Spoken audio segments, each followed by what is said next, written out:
Hi, it's Tarot Green bringing you the astrology of the day. It's June the 14th, trying to straighten this out here. As you can see, the moon's in Leo, and the moon always governs where our feelings are. So the moon in Leo focuses on our heart. Leo rules the heart. It is the place of the will, of the golden sun, of the child, creative self-expression, leadership, and partying. And of course, drama. So expect a lot of drama over the next few days. The moon stays in Leo until the 15th at 11:02 p.m. That's Eastern Daylight Time. So moon makes a trine to Chiron and Aries, making it easier for us to talk about our wounds, to express our wounds, to be proud of our wounds even, and to be proud of surviving. There's that pride that Leo always takes. Their fighters, they stand up, they champion things. So the moon squares Uranus and Taurus. So again, this is always a stressful aspect. All squares are stressful, as are oppositions. And so Uranus and Taurus, this is a long-standing aspect. Uranus has been in Taurus since 2018. It's going to be there until 2023, 2024. So Uranus is the cosmic cattle prod in Taurus, and it represents cryptocurrencies and revolutions and big changes and chaos. So you might be feeling a little bit chaotic. Your heart might beat, might race. Uranus is kind of like lightning. It's very electric energy. And it's important to do what's in your heart when the moon is in Leo, okay?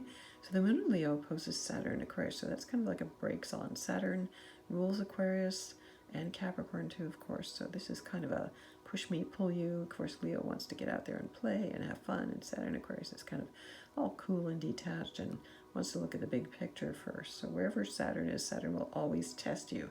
So you may go through a heart test in your relationships. Leo is about love.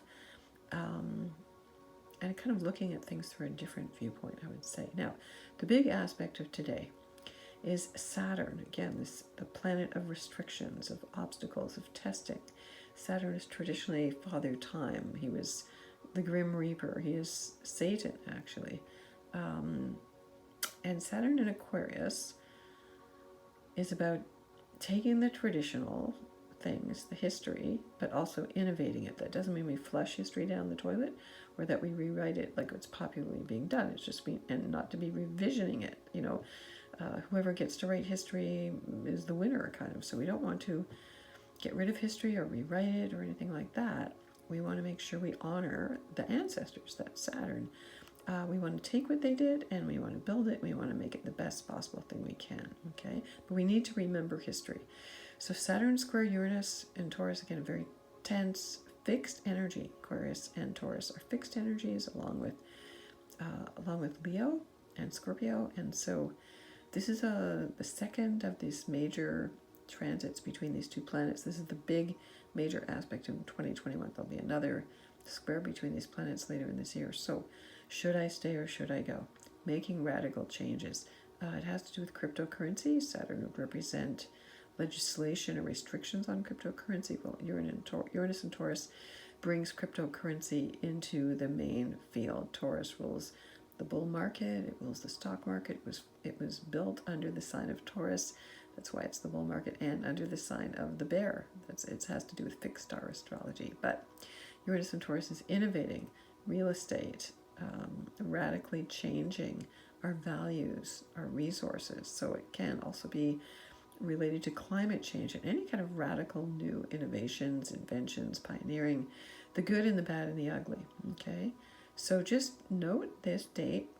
They are at 12 degrees of Aquarius and Taurus. So note if you have planets on those degrees, you will feel this. Saturn can be the father, the big daddy, the boss, the president, whatever it is that you are karmically needing to answer to. That's a much bigger aspect to that. Now, Mars is in Leo also, and it's in conjunct Jupiter in Pisces. So this is also a very difficult aspect. Because Mars is in Leo, wants to lead from the heart, Jupiter in Pisces can be kind of weak because it's very sensitive, oversensitive, it's spiritual. So kind of the will and the spiritual are out of balance. Now, Mars in Leo at its worst is all ego. Okay, it's all about me. It can be very narcissistic. Leo people tend to be like that. And yet they're up against their own karma. Jupiter in Pisces is really karma. your own spiritual feelings, which may be hidden or maybe unconscious, or you may feel guilty. You know, Jupiter in Pisces, a lot of guilt, guilty, manipulation, addictions, addiction to someone who you think you can save. You're going to come in and be the big hero or heroine there, literally heroine. Drugs. These inconjuncts are blind aspects. These two planets, these two energies do not see each other. They don't understand each other. So Leo, the sign of the heart, the will, and Pisces, the sign of the spirit, do not get along. And the moon in Leo sextiles Mercury retrograde still in Gemini. That's only in Pacific Daylight Time. But again, moon in Leo is feeling our wills, feeling that life force energy. We may be going over some sentimental people we spoke to in the past. You may hear from them, actually, if you haven't already. And so think about this day. There's going to be some interesting aspects later this week as well. So stay tuned. There's a big one on Wednesday when the Sun inconjuncts Pluto. It also happens on Thursday, the 17th. Let's just have a quick look at this. Other big aspects this week. Jupiter also turns retrograde. This is on the 20th here.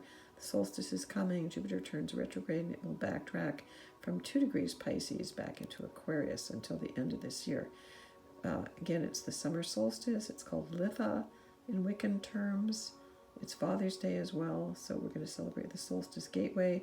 The sun stands over the Tropic of Cancer, 0 degrees Cancer. Okay, so I also had a thought to use this different deck than I usually use today and just pull a card from there.